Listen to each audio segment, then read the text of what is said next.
அருகே 1 கோடி ரூபாய் மதிப்பில் அரசு உயர்நிலைப் பள்ளி கட்டிடங்கள் திறப்பு.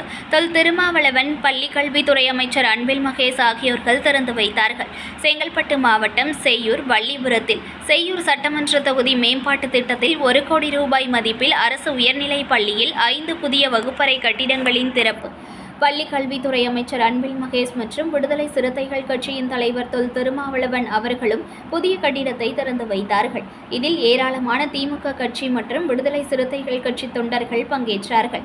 மேலும் விழாவில் பேசிய பள்ளி கல்வித்துறை அமைச்சர் அன்பில் மகேஷ் கூறியதாவது: மாணவ செல்வங்கள் நல்லா படிக்க வேண்டும். மாணவர்களுக்காக எல்லா வசதிகளும் செய்து கொடுக்கிறோம். இந்த புதிய கட்டிடத்தை நான் திறந்து வைத்துள்ளேன். இதே போன்று பல்வேறு சேவைகள் மக்களுக்காக செய்து கொண்டிருக்கிறோம் என்று அவர் கூறினார். அண்ணன் தொல் திருமாவளவன் அங்கிருந்து இங்கே நேரடியாக இவ்வளவு தூரம் பயணம் செய்து வந்திருக்கிறார் என்று சொல்லும் பொழுது அந்த கல்வியின் அவசியம் இன்றைக்கு தமிழ்நாடு முழுவதும் இருக்கின்ற நம்முடைய தோழமை கட்சி அறிந்திருக்கிறார்கள் என்பதற்கு இது ஒரு காட்சியாக, இது ஒரு சாட்சியாக என்று நாம் சொல்கின்றோம். தமிழ்நாட்டுடைய முதலமைச்சர் முத்துவேல் கருணாநிதி ஸ்டாலின் அவர்களை பொறுத்தவரைக்கும் இன்றைக்கு கிட்டத்தட்ட 67 வகையான திட்டங்களை பள்ளிக்கூடத்திற்கு மட்டும் இன்றைக்கு கொண்டு வந்திருக்கார் என்று சொல்லும் பொழுது பிள்ளைங்களை எங்களுக்குள்ள அனுப்பி வையுங்கள். எங்களை பொறுத்தவரைக்கும் அரசு பள்ளி என்பது வறுமையின் அடையாளம் அல்ல, அது பெருமையின் அடையாளம் என்பதை நாங்கள் வெறும் சொல்லால் மட்டுமல்ல செயலாலும் காட்டுவதற்கு நாங்கள் காத்து கொண்டிருக்கின்றோம். ஆக அந்த வகையில் ஏறத்தாழ 1 கோடி ரூபாய் நிதியை இன்றைக்கு நம்முடைய சட்டமன்ற உறுப்பினருடைய தொகுதி மேம்பாட்டு நிதியிலிருந்து ஒரு பள்ளிக்கூடத்துக்கு வழங்கியிருக்கார் என்று சொல்லும் பொழுது எனக்கு என்னை பொறுத்தவரைக்கும் ஒட்டுமொத்த தமிழ்நாட்டிலே முதல் சட்டமன்ற உறுப்பினராக அண்ணன் பாபு அவர்கள் தான் இருப்பார் என்று நினைக்கின்றேன்.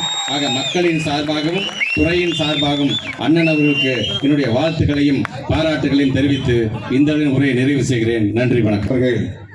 வலுவாக இருந்தால்தான் உயர்கல்விக்கு செல்ல முடியும் என்பதால் பள்ளி கல்வியை வளர்த்தெடுப்பதிலே, வலுப்படுத்துவதிலே, அதை மேம்படுத்துவதிலே நம்முடைய மாண்புமிகு முதல்வர் அவர்களும் மாண்புமிகு அமைச்சர் அவர்களும் சிறப்பான கவனம் செலுத்தி வருவதை நாடு அறியும்.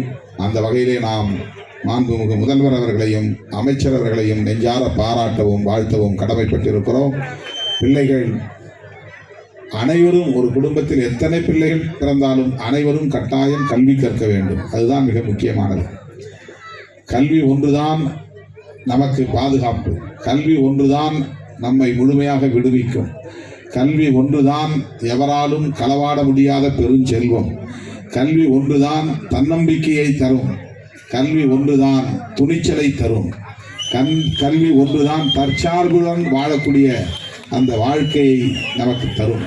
எனவே பிள்ளைகளுக்கு ஆடு மாடுகளை சேர்த்து வைக்கிறோம், நிலபுலங்களை சேர்த்து வைக்கிறோம், நகை நட்டுகளை சேர்த்து வைக்கிறோம் என்று பெற்றோர் அதிலே நாட்டம் செலுத்தாமல் என்ன கடன் வாங்கினாலும் எவ்வளவு செலவழித்தாலும் பிறக்கிற பிள்ளைகள் அனைவரையும் படிக்க வைக்க வேண்டும் என்பதிலே உறுதியாக இருக்க வேண்டும்.